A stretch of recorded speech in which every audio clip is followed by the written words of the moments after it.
Now, a word about communication content versus communication style, educational content versus educational style, and learning content versus learning style. There are 7 billion of us here on this planet and counting, so there are 7 billion different communication styles.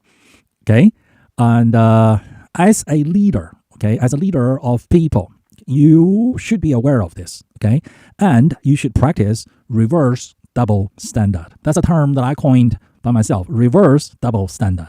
That is, you step up to the next level and you take the wrong end of the stick for yourself. And what I mean by that in this context, that is, as a leader, you need to understand when you are communicating to other people, when you are trying to explain things to other people, a lot of people take the style over the content. If the style is not to their liking, they reject the content. So you, as the leader, you need to be aware of this. But you, as the leader, who is also a constant learner, so when it comes to you learning, when it comes to you receiving information, you need to be aware that the style the information is delivered to you may or may not be the way that you would prefer it to be. It may not be the style that's most suitable to you or to your liking because, hey, there are 7 billion of us here on this planet. So try to pay attention to the content of the information that you're trying to receive, not so much to the style. I have heard all kinds of excuses from all sorts of people.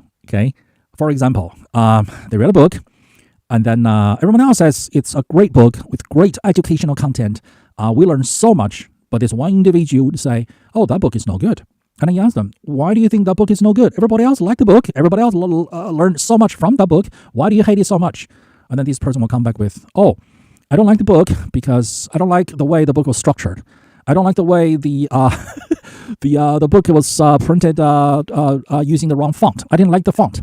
Or it's not printed on recycled paper. Or I didn't like the design of the front cover.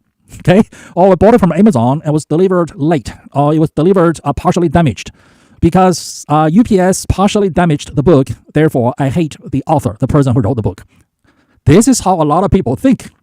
They come to a live seminar in a hotel seminar room, and then at the end of the day, they would say, oh, the seminar was no good. The education was no good. You ask them, why?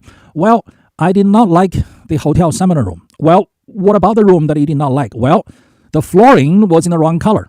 Or the window curtain should have been closed, or it should have been open, or the lighting was the wrong color, or the coffee didn't taste right to the way I liked it.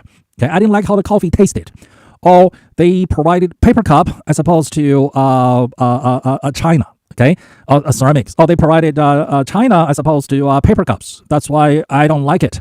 That's why the seminar was no good. Oh, they did not provide free lunch. Oh, they only gave me half an hour for lunch. Or they only gave me an hour for lunch. I wanted an hour and a half. Therefore, the seminar was no good. The education was no good. Yeah, this is how a lot of people think and act and live their lives. They focus so much on style versus content. And you're still wondering why they stuck in life. They don't develop. They don't advance. They don't get to where they want to go. And they keep on making the same complaints. So as the leader, I'm sure, you hold yourself to a higher level of accountability and you're more mature than that. So you pay attention to the educational content as opposed to the educational style when you are learning. But when you are teaching, when you are coaching your employees, you pay attention to the individual style that's required, that's needed by different employees on your team. So just a word on content versus style. It's rather important when it comes to learning, especially when it comes to learning this kind of higher level thinking that most people don't even think about. They're not even aware that this topic of emotional intelligence, they don't even know that this topic existed. Certainly, they are certainly not aware that emotional intelligence can be and should be utilized for leadership, for management. All right. Don't forget to like and subscribe. So this way, when I release new educational videos, you will be notified and you will be the first to learn. And also, make sure you send this video to as many people as possible so we can all learn and grow together and help each other to grow together. We're in this together. And if you need private coaching, business consulting, or training, feel free to contact me.